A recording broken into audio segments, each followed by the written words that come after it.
السلام عليكم ورحمة الله وبركاته. الحمد لله رب العالمين، ثم الصلاة والسلام على خاتم النبيين وإمام المرسلين محمد ابن عبد الله وعلى آله وأصحابه وبارك وسلم وبعد. tunamshukuru Allah subhanahu wa ta'ala, kutakia rehma mtume wetu mtukufu wa daraja Muhammad sallallahu alayhi wasallam. Karibuni tena katika somo letu la 6 la tajwidi, na leo tunaangazia katika somo la idgham, na pia tutaangalia mambo muhimu katika somo hili, kanuni za idgham, aina za idgham na mifano ya kuunganisha herufi katika usomaji wa Qur'an. Hivi ndio vitu vyetu muhimu ambavyo leo tutavipitia hapa kwa idhini ya Allah subhanahu wa ta'ala, mkiwa katika muendelezo pia wa masomo yetu, na Mwenyezi Mungu atujalie wepesi katika kusoma na kufanyia kazi, lakini pia kuwafikishia wengine nao wapate faida zaidi na zaidi. Allah atujalie wepesi katika hilo, na muomba Mwenyezi Mungu kwa dhati ajalie kazi hii iwe kwa ajili ya kupata radhi zake Allah subhanahu wa ta'ala. Naam, tukiulizana kwa haraka, idgham ni nini? Idgham ni kuingiza kitu ndani ya kitu kingine. Yani maana yake nini? Ni kuwa na herufi mbili zinazofanana, au wakati mwingine sio kufanana tu, zinazokaribiana, aidha kwa sifa au sehemu ambapo herufi inapotoka. Hivi vitu vyote tutakuja kuvisoma, sifatul huruf na makharijul huruf. Kuna herufi nyingine zinafanana sifa zake, lakini kuna herufi nyingine zinafanana sehemu ambapo zinatoka mdomoni. Yote haya tutakuja kuyaona, lakini ukisema kwa mfano herufi ambazo zinafanana sehemu ambapo zinatoka mdomoni, ni kama vile tunapoona, au zinakaribiana, ni kama vile mtu anapoona dali na te. Kwa hiyo dali ukiweka sakina na kuwa ad na te at. Kwa unaona ukifanya hivyo mdomoni utahisi kabisa zinakaribiana sehemu ambapo zinatoka. Tutakuja kujifunza zaidi, tuliache hilo ili isichukulie muda, lakini twende tukaangalie kiundani zaidi maana ya idgham. Kwa tumesema kilugha ni kuingiza kitu ndani ya kitu kingine, kama kuingiza lijamu katika mdomo wa farasi. Yani lijamu hii ile kamba inatumika kumuongoza farasi, inapowekwa kwenye mdomo wa farasi, maana yake ni vitu viwili hivi vimewekwa pamoja, au kama inavyowekwa kwenye pua ya ng'ombe, hasa wale ng'ombe watukutu wajeuri katika mazingira yetu sisi. Lakini kwenye tajwidi tunasema ni kukutana kwa herufi yenye sukun na herufi yenye irabu. Yani herufi ya kwanza ina sukun na herufi nyingine ina irabu. Haijalishi kwamba hiyo herufi inafanana hiyo herufi mwenzake, au imekaribiana, au ni herufi mbili ambazo zimewafikiana katika sehemu ambapo zinatoka. Mfano mim inatoka mdomoni na mim mwenzake, kuna mutamathilaini, hiyo ni idgham, herufi mbili zinazofanana. Kwa mim na mim, lam na lam, tutakuja kuona. Kwa hiyo sauti ya herufi ya kwanza inapotea, na ya pili inasomwa kwa mkazo kutokana na shadda inayopatikana. Lakini pia kuna kidokezo hapa, idgham hubadilisha usomaji wa herufi moja kuwa herufi moja iliyokamilika. Kwa badala ya kusoma herufi moja unasoma herufi moja iliyokamilika peke yake.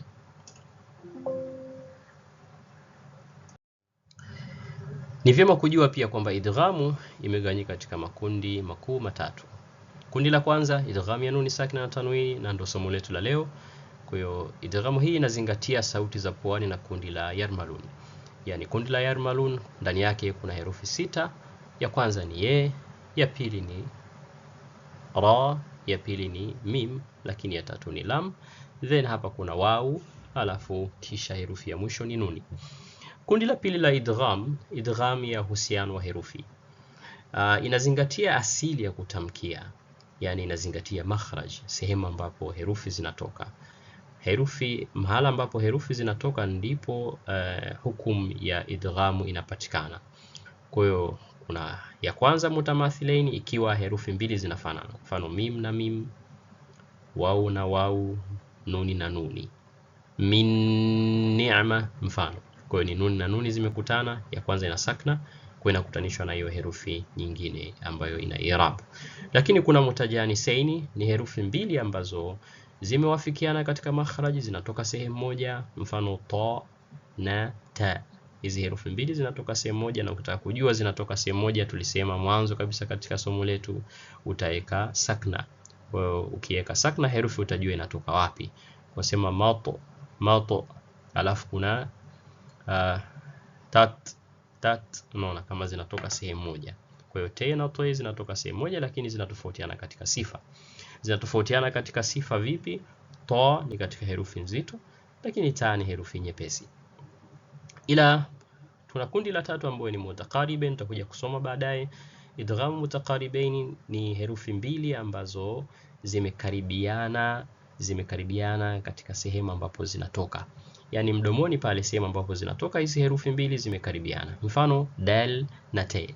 Sema ad, alafu at. Unaona zimepishana kidogo sehemu ambapo herufi hizi zinatoka. Lakini kundi la tatu la idgham ni idgham shafawi, inahusu mim sakin pekee, lakini ikitegemea midomo miwili, ikitegemea lips mbili, kama walivyoonyesha mfano huu hapa. Kwa tutakuja kusoma hizi idgham mbili katika masomo yanayokuja. Leo hii twende na idgham yetu hii ya nuni sakina pamoja na tanwini.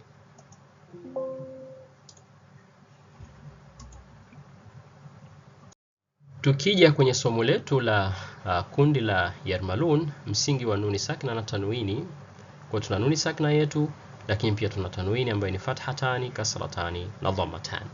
Kwa Yarmalun kwa Kiarabu kama tunavyoona hapa, kuna ye, re, mim, lam, waw na nuni. Kwa hiyo imegawanyika katika sehemu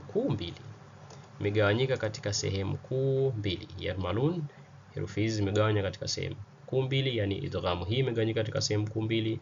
Idghamu ya kwanza inaitwa idghamu bighunna, ambayo inahusisha herufi ya ye, nuni, mim na waw, ambayo watu wa tajwidi wamekusanya katika neno hili ambalo tunaliona hapa ni yanmu.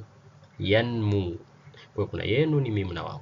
Lakini pia kuna idgham bighairi ghunna, ambayo inakusanya herufi mbili tu peke yake, ambayo ni lam na re. Yani hakuna ghunna, kuna muungano peke yake, lakini hakuna sauti ya puani. Kama unavyoona hapa wameweka alama kwamba sauti ya puani hakuna.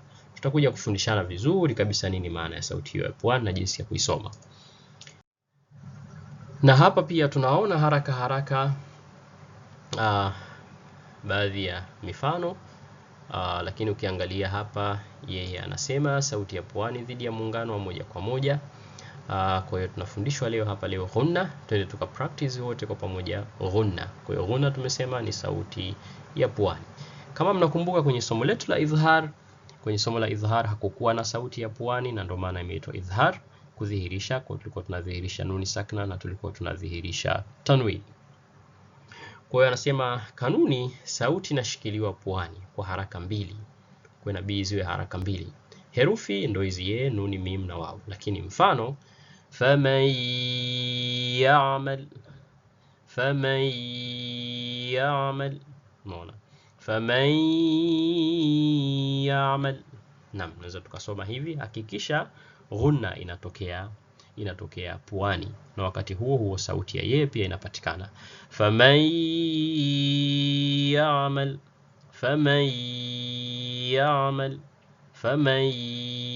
ya'mal. Najua na wewe umepractice pamoja nami, naweza nikarudia tena kwa ajili yako.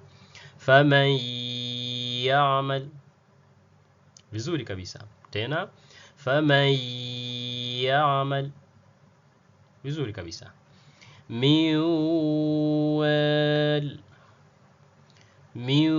miwal. Hakikisha katika kipengele hichi hapa tunaita hii ni idgham ambayo ni naqis, idgham ambayo si kamili. Idgham ambayo si kamili maana yake ni herufi hii inapotea lakini sifa yake inabaki. Yani nuni inapotea lakini sifa yake inabaki, na sifa yake hapa ni ghunna. Kwa hiyo kwenye herufi hizi mbili ye na waw, herufi ya nuni hii inapotea, kiwiliwili chake kinapotea, lakini inabakia sifa ambayo ni idgham, na ni tumesema ghunna. Ghunna inabakia. Faman ya'mal miwal. Naam, vizuri. Kwa hapo bila shaka tumeenda vizuri kabisa katika kipengele hichi hapa cha idghamu bighunna. Lakini si yeye na wao peke yake, kuna herufi nyingine nuni na mim. Kwa mfano wa nuni unaweza ukasema min ni'ma, min ni'ma. Naam. Lakini bila ghunna katika kundi la pili, kanuni sauti ya nuni inapotea kabisa, hakuna sauti ya puani inayotoka, lakini herufi zake ni lam na ra. Mifano: min rabbik, min rabbik, mirra. Tunaona hapa nuni hii hapa imepotea kabisa, na hii ni idgham ambayo tunaita idgham kamil. Na idgham kamil inapatikana katika herufi 4 peke yake. Herufi 4 hizo nazo ni ra, kuna lam, alafu kuna nuni na mim, alafu zinabaki ye na wau. Hizi zinaitwa idgham naqis, tutakuja kuona huko mbeleni. Kwa hiyo idghamu bighairi ghunna inasomeka hivi: min rabbik. Naam, vizuri. Tena min rabbik, min rabbik. Okay. Hudan lilmuttaqin. Vizuri. Hudan lilmuttaqin, hudan lilmuttaqin. Vizuri. Kwa hapa hatusomi hivi mir, mir. Hapana. Ukisoma hivyo unakuwa umekosea. Kuna bidii usome kama ilivyoandikwa hapa kwa Kiswahili, mir rabbik, mir rabbik. Kwa inakuwa nuni kama vile imepotea kabisa. Vizuri. Nadhani kipengele hichi cha mifano ya idgham bighunna na bighairi ghunna tayari tushaiweka vizuri. Tunaendelea mbele. Kama mnakumbuka hapo nyuma kidogo tumegusia kwamba kuna idgham kamili na idghamu pungufu, kama tunavyoona hapa ilivyoashiriwa. Kwa idghamu kamili ambayo ina muungano kamili, herufi zake zinapatikana ni 4 peke yake. Kwa kuna mim, lam, ra na nuni. Hii mim wameandika mara 2 lakini mim moja tu. Na mfano hapa milla, milla. Kwa tunaiona hii nuni hapa imepotea kamili. Kamili haisikiki chochote, hata ghunna pia hamna. Kwa unaona kabisa ghunna pia hamna. Tunasikia tu herufi ya lam hapa, mi na la peke yake. Hii nuni imepotea moja kwa moja, na hili ndo limefanya tukaita idgham kamil. Mtu anaweza kauliza, labda mtu anaweza akasoma nuni imekutana na nuni, mfano akasema min ni'ma. Lakini mtu akauliza, mbona hapa kidogo nyuma kidogo hapa ulituambia kwamba ghunna haipatikani? Ndio, ghunna hapa unayoisikia ni ghunna ya nuni ya pili, na kama tutakuja kusoma huku mbeleni, nuni ikiwa na shadda na mimu pia ikiwa na shadda, then inabidi ufanye ghunna kwa haraka 2. Kwa hiyo ghunna hapo sio ghunna ya nuni iliyotangulia, bali ni ghunna ya nuni ambayo iko mbele yake yenye shadda. Na pia kwenye mim pia hivyo hivyo, mimma wa mimma. Na hiyo nimesema wa mimma kwa sababu mimma asili yake ilikuwa min ma, min ma, then ikafanywa idgham. Unakuta kwenye msaafu imeandikwa tu mimma, si ndio? Kama hivyo. Kwa wale ambao wamesoma somo la al-maqtu wal mawsul watanipata vizuri hapo, na sisi ambao hatujasoma al-maqtu wal mawsul inshallah tutaweka somo lake peke yake huko mwishoni. Naam. Kwa hiyo ya pili ni idgham naqis, ni idgham iliyopungua, kwa kama tunavyoona hapa miwaq, miwaq. Kwa ni kujitahidi, kama nilivyosoma kwa mara ya pili hapo, ni kujitahidi kuhakikisha ghunna ya nuni inapatikana puani. Kwa hiyo ghunna lazima ipatikane. Kwa hiyo kiwili cha herufi kinapotea, lakini sifa ya ghunna, sauti ya puani, inabaki. Kwa hiyo kwenye herufi ye na wau, miwaq. Kwa ukijichunguza vizuri utaona kuna herufi inatoka puani na kuna herufi ya wau inatoka mdomoni. Na ukiweza kufanya hivyo utakuwa umeweza kuisoma idghamu naqis, idghamu pungufu vizuri. Na pia ye, faman ya'mal, faman ya'mal. Mona kuna herufi ya ye inatoka, lakini pia kuna herufi ya puani ambayo ni ghunna. Na hapo tayari kabisa tutakuwa tumeshamaliza ilo somo la idghamu iliyopungua na idghamu kamili.